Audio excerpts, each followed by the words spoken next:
Jim Jordan is with me. We're at the Turning Point USA AmericaFest, and it's great to speak with you in person. I think it's the first time we've met in person. Yeah, I know. We've done the radio all the time. Terrific, on the radio all the time. Let's start with this, what we were just talking about a little bit off camera, which is Ohio. Yeah. Ohio really does feel like it's got the pulse of the people, and everyone has looked at Ohio as a sort of a purple area, definitely leaning more red now. But I feel a really deep connection that the people of Ohio seem to understand what's happening in this country more than just about any other state. Is that just me because I'm a Breitbart guy, or is that? No, I think you're right. Ohio was always the bellwether state in a presidential election. It's now, solid Trump country, solid populist conservatism, which is where I thought our party. I've always said I think our party should be a populist party rooted in conservative principle, and that's Ohio people. So went for President Trump by 8 points in 16 and 20. Yeah. And so it is strongly a Republican state now with great people who love what's great about the country. And let's talk about how that some of the major problems that are affecting the country at the moment play in Ohio, because we're looking at inflation, we're looking at supply chain, we're looking at still a dearth of manufacturing because it's been outsourced.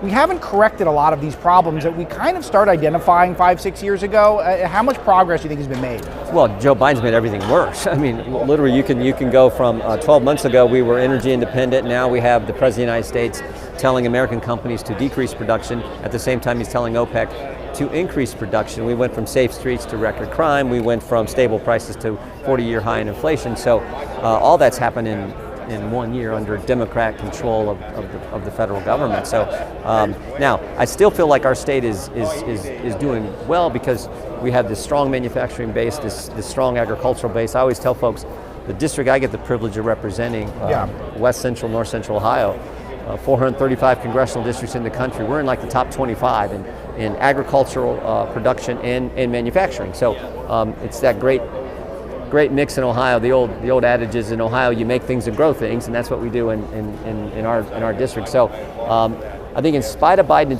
it's doing pretty darn well. But this inflation is just real wages are down because inflation is up so high. Yeah, and this is something that I think that when the public hears Joe Biden touting the gas prices are coming down, and he's simultaneously talking about how you're going to have to tighten your belt a little bit this Christmas, the public is left not knowing what's going on unless they're following sort of alternative media.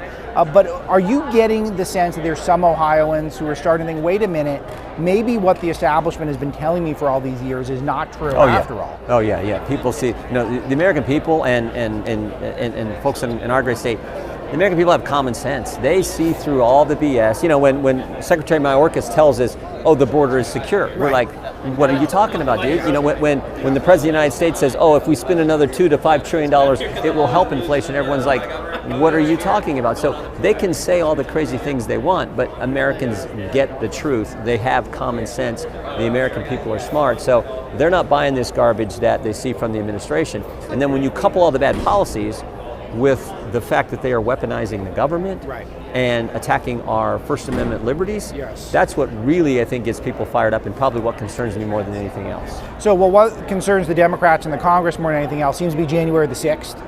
You tried to get on that committee, they wouldn't let you. How long are we going to talk about January the 6th, for one? And for two, what do you think is actually going on with that committee right now? No, it's the weaponization of government. 10 years ago, it was the IRS targeting folks who are like here at this great conference, folks who listen to your radio show and read your articles. 5 years ago, it was the FBI going to the secret FISA court, altering documents, taking it to the court to get a warrant to go spy on President Trump's campaign.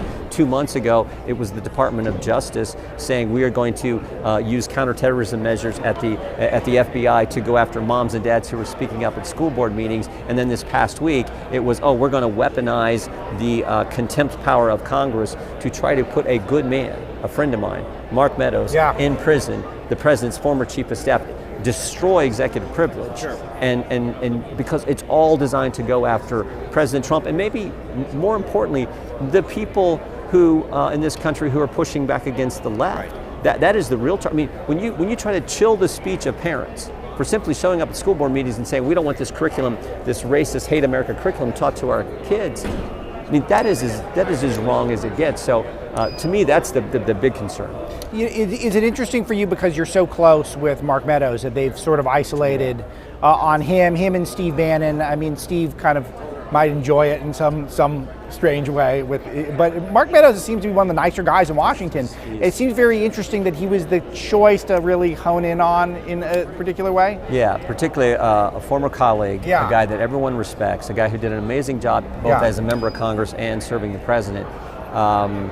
And he did nothing wrong. Yeah. But they're going after him, and it shows the intense lust for power and attacks that the left wants to put on their political opponents. It's dangerous. It is wrong. I mean, we've had executive privilege since 1794 when George Washington first asserted it, relative to the Jay Treaty, information Congress wanted. So this is, and it exists, the Supreme Court's been very clear, it exists not for protection of the president, not for protection of the chief of staff or the White House counsel, the national security advisor, or the top advisor.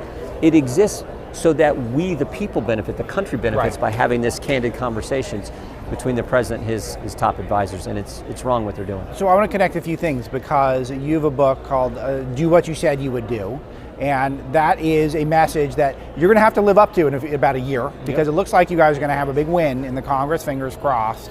And where do you start? Do you start with holding some of these Democrats accountable? Do you start with an agenda? Biden's still going to be in there in all likelihood as president. So where do you begin? No, you got to do both. A great question. You have to pass the legislation that you would pass if you had the White House as well. So you pass it. It's not going to get signed by President Biden. But for example, you got to at a minimum get rid of Section 230 of big tech censoring of folks like you and I. So you pass that. Biden won't sign it because they actually like big tech censoring conservatives. So you pass good legislation, won't get signed, and then you also do the oversight that needs done. So in our committee, the first thing we should look at is this debacle that is the chaos on our southern border.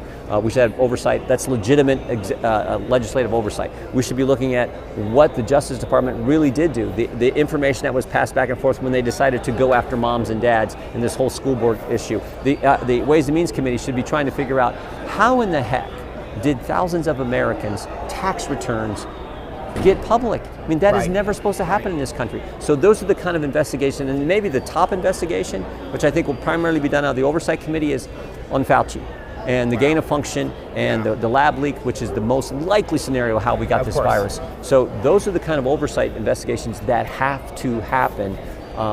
That's the kind of oversight you're supposed to do, not this crazy January 6th political attack that they're doing now. But how about taking on some of these Democrats that really have abused power and tried to target normal Americans? And I'm not talking about just Mark Meadows. I'm talking about even some of these parents who don't like CRT and trans restrooms in their schools, that they're getting treated like terrorists now in our country.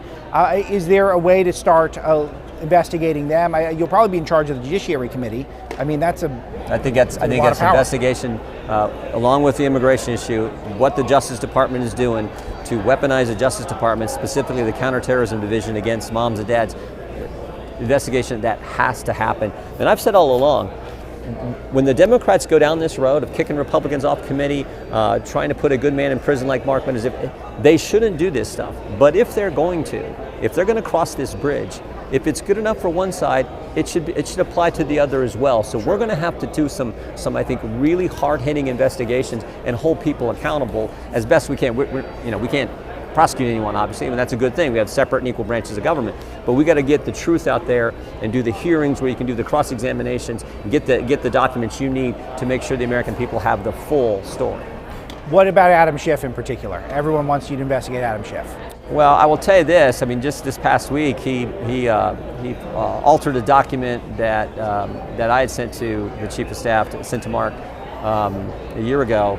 And this is not the first time he's done those kind of, he's the one who's spied on members of Congress also. Yeah, what he did to Devin Nunes. I mean, at least in phone numbers, what he did when he read the so-called parody about President Trump during impeachment, what he did when he stood there for months and months and said there was more than circumstantial evidence that President Trump colluded with Russia, which was complete garbage, and he knew it. And here's the scary thing.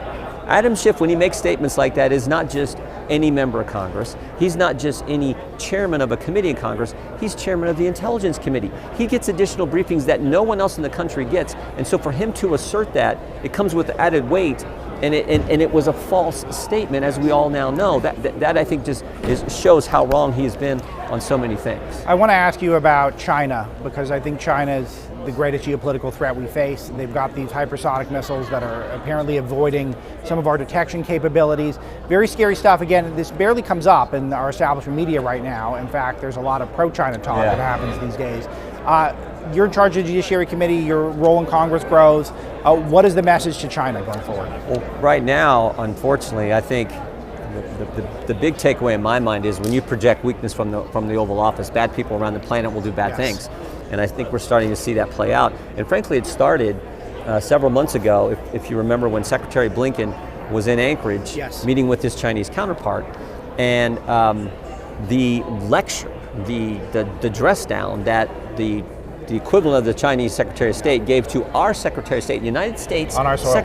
On our soil was just so wrong. And you got to ask yourself the question, would that ever happen to Mike Pompeo in a Trump administration? And the answer is no. And if they tried, Mike Pompeo would have got up and flipped the table over and said, you don't talk to the United States that way, and walked out, much like Reagan did in Iceland several decades ago. So that's the problem. There's no strength projected from the Oval Office right now. At Breitbart, we refer to that as the swirly summit, because we think Secretary Blinken got a swirly. It's just a little treat for you, Congressman. I want to talk to you about the event today. You're speaking to typically younger people, AmericaFest, Charlie Kirk's group, Turning Point USA, great group. who we've been working with for a long time. What is the message to a younger audience right now? I think people are coming back, they're getting fired up. I think there's a little bit of a lull after the election. What's the message to everyone? Well, I think the message is what the left is trying to do to free speech. Every right we enjoy under the First Amendment has been assaulted over the last year by the left. So I'm going to talk a little bit about that. I'm going to talk about what they did to weaponize government against both the president and now with parents. But then, frankly, I'm encouraged. As you just said, Alex, we saw what happened 6-7 weeks ago in Virginia. Started with a few moms showing up at a school board meeting. Next thing you know, it turned into Glenn Youngkin's going to be the next governor of a blue state. Right. We saw it with 12 jurors in Kenosha, Wisconsin, who stood up for the facts, for the truth, for due process, and made the right decision. We're seeing it here with a record crowd of young people coming out to say we care about this great country and the freedoms it has always offered its citizens. And I'll probably talk about some. I've been reading some interesting books about some great Americans and what they accomplished for this country, and that dream of setting goals and working hard, how that's, I think, still alive and well. But Anything out of the top of your head, my audience loves that stuff. McCullough's book on the Wright Brothers, he talks about when someone, first chapter, he says, someone once asked Wilbur Wright, it's a great book. I mean, these two guys did, they were going to be the first to do it. And they did it without taking a penny, not one penny from the government. And they were competing against guys in Europe who were getting government help. Wow. Just old-fashioned perseverance. But the book starts That's an Ohio connection, too. And that's how the book starts. They said, someone once asked Wilbur Wright what it takes to be successful. And he said, pick out 2 good parents and be born in Ohio. And the truth is, though, pick out good parents and be born in America. Right. Where if you have a goal and you have a dream and you're willing to work hard, it can happen. It can definitely happen. That concept, though, is what the left is going to destroy if they have their way. Because they're going to destroy the idea of initiative and perseverance and goal setting and chasing dreams.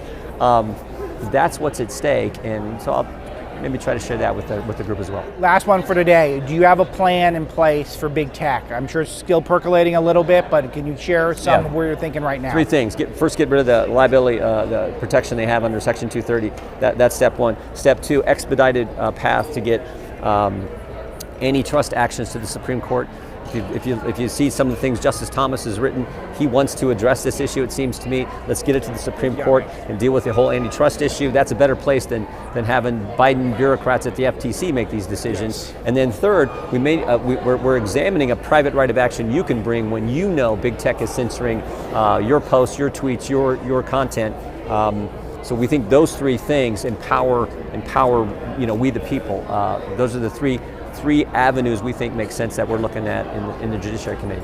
Congressman Jim Jordan, do what you said you would do. Fighting for Freedom in the Swamp is the full book title. You guys should read that as well. Congressman, really appreciate that. Thank you, Alex.